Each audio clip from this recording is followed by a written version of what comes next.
Pagkautlogikan sa Ebanghelyo, sumala ni San Mateo.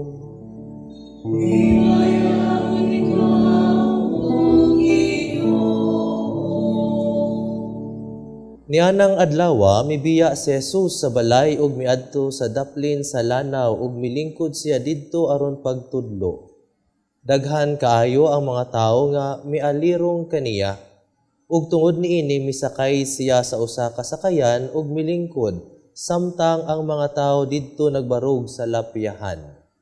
Migamit siyag mga sambingay aron pagtudlo kanilag daghang mga butang. Miingon siya may usa ka tawo nga miadto sa uma aron pagpugas. Sa pagsabod niya sa binhi, pipila niini didto mahulog sa agianan, ug miabot ang mga langgam ug nanuka niini. Ang uban nahulog sa yuta nga batuon ug nanurok dayon kay dili man lalum ang yuta niini.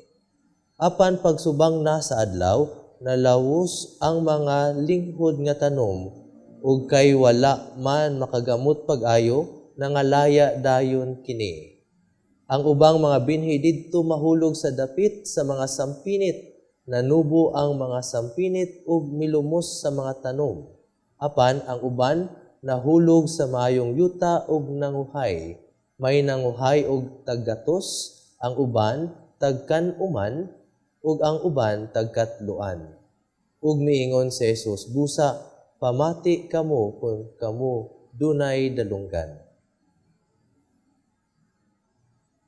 Ang Ebanghelyo sa Ginoo.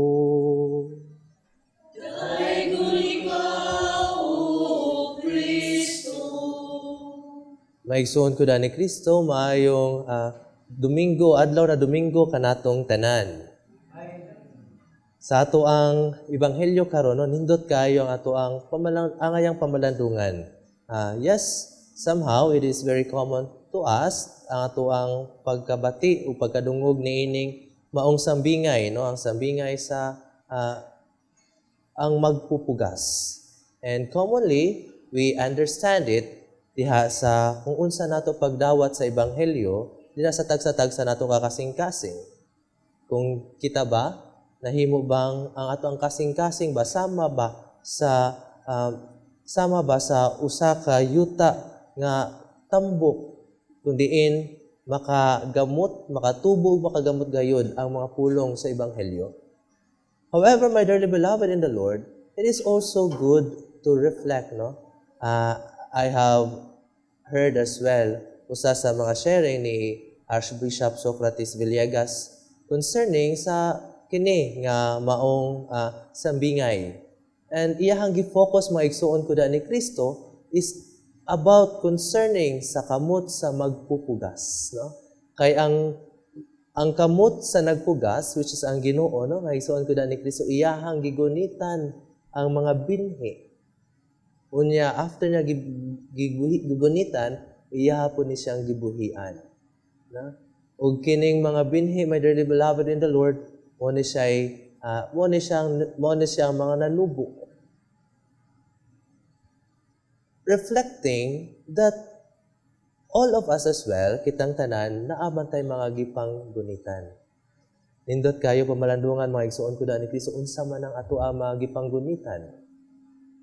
Unya, dili lang kay kato ang gipang gunitan, what are the things as well na ato ang ginabuhian? Kana bang at mga butang nato ang gibuhian? Do they have potential for life? Usahay mga igsoon ko ni Kristo, dinha sa ato ang kasing-kasing, no? Murag kita nagkupot ug naggunit og sa mga butang na mga negatibo. Usahay mga kalagot, usahay mga kaligot-got, usahay ang ato ang pagdumili sa pagpasaylo. Ug tungod niini mga igsuon ko ni Kristo, kung mopuno kini sa ato ang kasing-kasing, dinha sa ato ang dughan, ginahinay at igbuhi niini, mo ni siya pod ang makapatay, labi na sa mga relasyon. Makapatay pod, labi na sa maayo na pakig relasyon sa usag-usa, labi na dinha sa pamilya. My dearly beloved in the Lord, no? Let us reflect as well. What are the things na ato ang kanunay gabuhian? Kumusta man ang ato ang mga pulong na kanunay natong isulti? Kinibang mga pulong maka-inspire ba? Or kinibang mga pulong ba na maka-discourage, no? Maigsoon ko daan ni Kristo. Kining mga pulong ba na kanunay natong ibungat? Mga pulong ba na makagiya? Or mga pulong ba kini na somehow makapatay sa inspirasyon sa usa ka tawo, no? Maigsoon ko daan ni Kristo.